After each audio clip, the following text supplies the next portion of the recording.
John 1:36.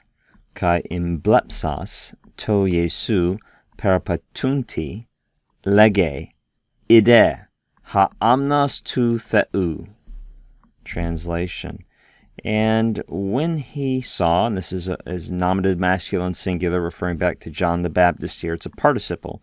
We could just say seeing, but we'll say there's probably a temporal introduction that works well here in English. When he saw, and we're saying he because it's nominative masculine singular, referring back to John the Baptist again. This is from the verb imblepo, to look at. When he saw Jesus, when he looked at Jesus as he was walking, and of course this participle is referring to Jesus because it is dative masculine singular describing the dative masculine singular entity in the sentence, Jesus. So when John the Baptist looked at Jesus as Jesus was walking, he said, that is John the Baptist said, notice that this is another narrative or historical present.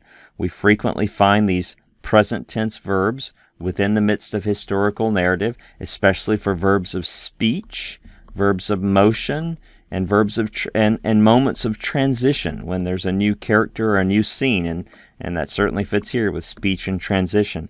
And what did John the Baptist say? He said, "Behold the Lamb of God." This word ide is sometimes referred to as a frozen imperative.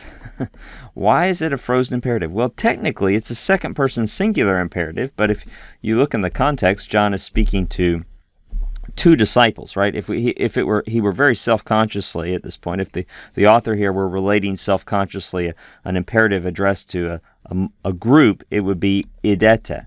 But this form here technically is an aorist active imperative second-person singular, right? It's building on the second aorist form of adon, right? We lose our augment, we lose the ending, we're left with the stem id plus the imperative second singular ending e. But it's just a particle of attention, right? So it's no longer really functioning to address one singular individual, and that's why it's sometimes referred to as a frozen imperative.